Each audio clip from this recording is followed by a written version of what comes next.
Shalom, salam damai sejahtera Bapak Ibu, Saudara dan Saudariku seiman. Senang berjumpa kembali dengan Anda dalam permenungan harian Sabda Tuhan, Embun Sabda, Rabu 16 Februari 2022. Semoga Anda dalam keadaan sehat walafiat, tetap semangat, tetap tersenyum, dan tetap berpengharapan pada Tuhan kita Yesus Kristus. Anda selalu dalam lindungan kasih Tuhan. Buat saudara dan saudariku yang sakit, saya berdoa dalam nama Tuhan Yesus, Anda sembuh. Saudara dan saudariku seiman, hari ini gereja mengajak kita merenungkan bacaan pertama dari surat Rasul Yakobus bab 1 ayat 19 sampai 27. Dan bacaan Injil dari Injil Suci menurut Markus bab 8 ayat 22 sampai 26. Saudara dan saudariku, saya ajak Anda merenungkan tema Yesus sembuhkan kebutaan kita. Saudara dan saudariku, apakah ada yang lebih buruk daripada kebutaan fisik? Daripada keadaan mata kita yang tidak bisa melihat? Saya kira yang lebih buruk dari itu adalah ketika pikiran dan hati kita digelapkan oleh dosa, oleh ketidakpercayaan, dan oleh kesombongan menolak terang dan kebenaran Allah. Dalam iman, saudara dan saudariku, kita percaya bahwa Yesus datang untuk membebaskan manusia dari kegelapan dosa, dari penipuan, kebohongan, dari setan yang membutakan. Dan Yesus menawarkan kepada mereka yang mengalami demikian kehidupan baru yang berlimpah dan kebebasan untuk berjalan di jalan kasih, kebenaran, dan kekudusannya. Kita tahu lewat Injil, kemanapun Yesus pergi, Yesus selalu mewartakan kerajaan Allah.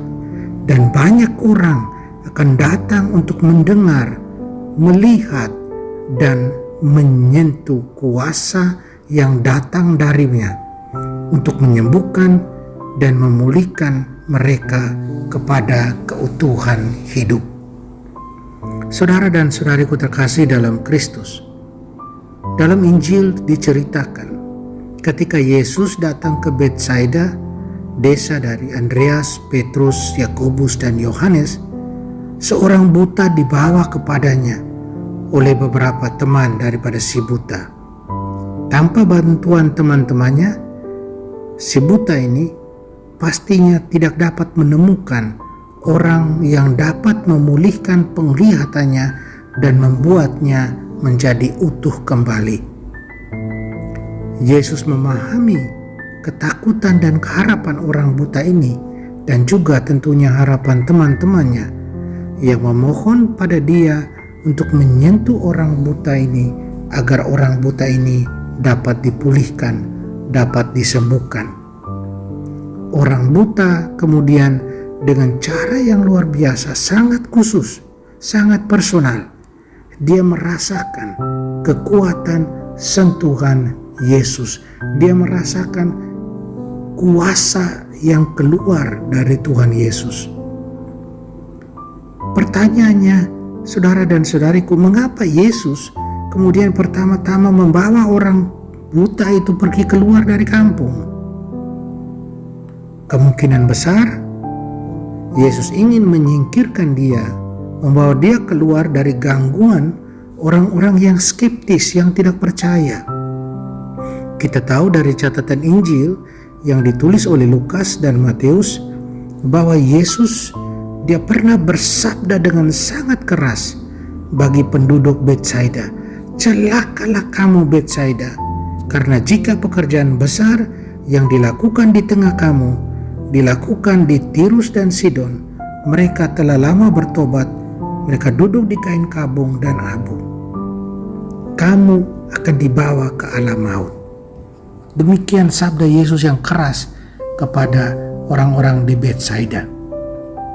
Saudara dan saudariku terkasih dalam Kristus, Yesus menunjukkan perhatian dengan membawa orang buta itu ke tempat yang jauh dari orang-orang yang mempunyai iman yang kecil dan tidak mempunyai kepercayaan kepadanya. Kemudian Yesus melakukan sesuatu yang sangat luar biasa dan tidak terduga. Markus katakan dalam Injil bahwa Yesus meludahi mata orang buta itu dan meletakkan tangannya ke atas dia. Yesus di sini secara fisik mengidentifikasikan diri dengan kondisi orang buta. Ada empati di sana.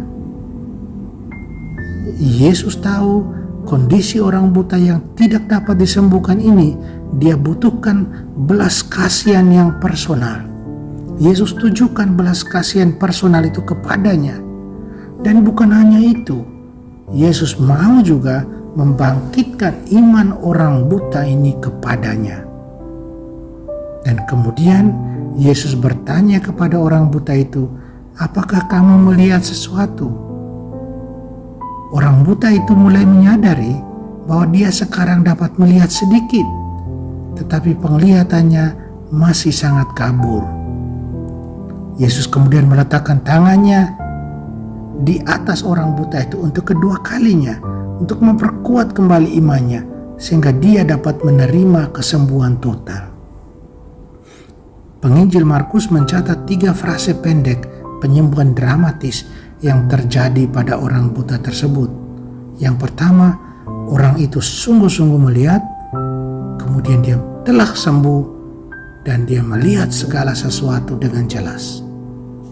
Penglihatannya dipulihkan secara bertahap saat dia menanggapi dengan iman sentuhan dan kata-kata penyembuhan dari Yesus. Saudara dan saudariku terkasih dalam Kristus, Jerome, seorang ahli kitab suci gereja awal, dia menjelaskan signifikansi spiritual dari penyembuhan ini tidak hanya bagi orang buta, tetapi juga bagi kita. Jerome katakan, Kristus meletakkan tangannya di atas matanya agar ia dapat melihat segala sesuatu dengan jelas, sehingga melalui hal-hal yang terlihat, ia dapat memahami hal-hal yang tidak terlihat, yang tidak dilihat oleh mata, sehingga setelah lapisan dosa dihilangkan, ia dapat dengan jelas melihat keadaan dirinya, jiwanya, dengan mata hati yang bersih. Saudara dan saudariku, kesombongan yang penuh dosa dan penolakan untuk bertobat dari perbuatan salah akan dengan mudah menyebabkan penipuan dan kebutaan rohani yang merampas iman dan kepercayaan pada pengampunan Allah yang penuh belas kasihan dan yang menyembuhkan. Kita tahu Tuhan Yesus adalah terang sejati yang membuka mata dan hati kita terhadap kebenaran firman-Nya dan kuasa kasih-Nya. Kuasa kasih-Nya untuk menyembuhkan, memulihkan, dan menjadikan kita utuh kembali. Saudara dan saudariku terkasih dalam Kristus, apakah ada titik-titik buta dalam hidup Anda dan saya yang mengaburkan visi kita tentang Tuhan Yesus dan kerajaan-Nya, kerajaan kebenaran, damai, dan sukacita? Mari kita minta Tuhan Yesus untuk meningkatkan iman dan kepercayaan kita kepadanya, sehingga kita dapat mengenali suaranya lebih jelas saat kita mendengarkan firman-Nya, dan dengan itu memungkinkan Tuhan Yesus untuk mengubah kita melalui karya dan kasih karunia Roh Kudus yang berdiam di dalam diri kita. Sehingga apa? Sehingga titik-titik buta kita itu menjadi hilang, dan hanya terang Yesuslah yang menyinari hidup perjalanan kita, Anda dan saya. Amin.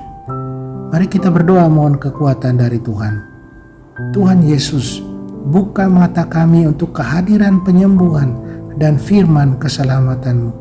Bantu kami untuk berjalan dalam kebenaran dan kekuatan cinta-Mu, dan untuk tidak tersandung dalam kegelapan dosa dan ketidakpercayaan. Gunakan kami untuk membantu orang lain menemukan cahaya penyembuhan-Mu dan juga kehadiran-Mu yang menyelamatkan. Amin. Mari kita mohon berkat Tuhan serta-Mu dan serta-Mu juga. Kita sekalian, semua orang yang kita sayangi dan kasih, segala usaha, rencana, dan kerja kita dilindungi, dibimbing, dan diberkati Allah yang Maha Kuasa, Bapa dan Putra dan Roh Kudus. Amin.